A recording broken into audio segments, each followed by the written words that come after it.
యజ్ఞములందు సర్వవ్యాపక బ్రహ్మము ప్రతిష్ఠితమై ఉన్నది కాబట్టి వాటిని ఆచరించటం వలన బ్రహ్మ సాక్షాత్కారము సిద్ధించి మోక్షాన్ని పొందగలరని 15వ శ్లోకంలో తెలుసుకున్నాం. యజ్ఞరూప సత్కార్యములను ఆచరించని వారికి జీవితము నిష్ఫలమని 16వ శ్లోకంలో చెప్తున్నారు. ఏ వై ప్రవర్తితం చక్రన్నానువర్తయతి హయః అఘాయురింద్రియారామో మోఘం పార్థ సజీవతి.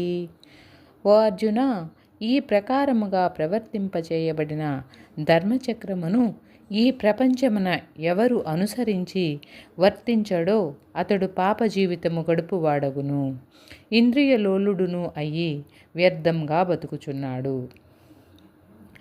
ఏదైతే యజ్ఞాలు ఉన్నాయో వాటిని నిష్కామ బుద్ధితో చేస్తే అవి సత్కార్యములవుతాయి.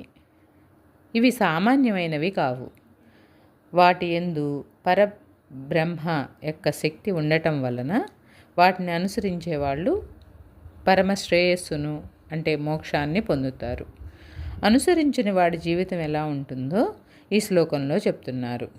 వాళ్ళ జీవితం వ్యర్థం చేసుకుంటారు అంటున్నారు.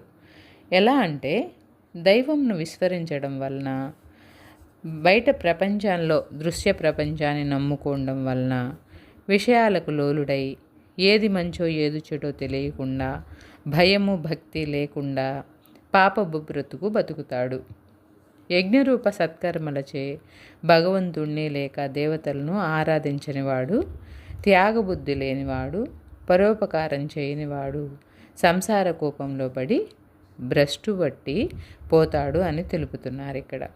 అలానే కాకుండా పైన తెలుపబడిన ఈ ధర్మచక్రాన్ని అనుసరించి యజ్ఞరూప సత్కర్మలను ఆచరించేవాడు భగవద్ అనుగ్రహానికి పాత్రుడై మనస్సు శుద్ధముగా పెట్టుకొని క్రమంగా మోక్షధామాన్ని అలంకరిస్తాడు.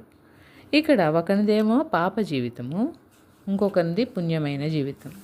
ఒకడు ఇంద్రియారాముడు, మరి ఒకడు ఆత్మారాముడు. ఒకడేమో వ్యర్థజీవి, మరి ఒకడు సార్థక జీవి.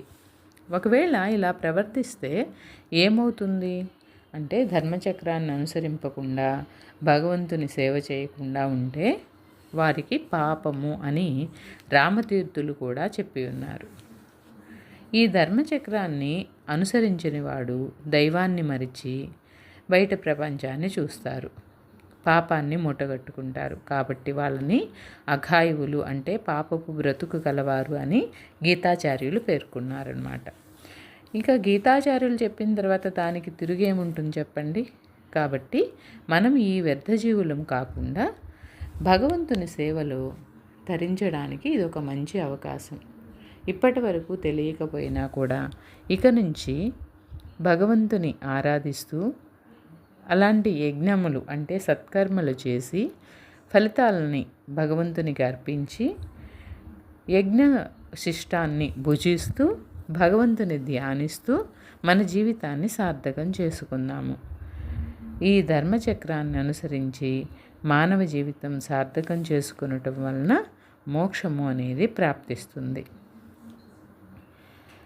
యజ్ఞాది రూపమగు ధర్మచక్రమును అనుసరించిన వాని జీవితం ఎలా ఉంటుందంటే అతను పాప జీవితాన్ని కలిగి ఉంటాడు, ఇంద్రియాలకు లోలుడై వర్తిస్తాడు, జీవితాన్ని వ్యర్థం చేసుకుంటాడు. హరే కృష్ణ.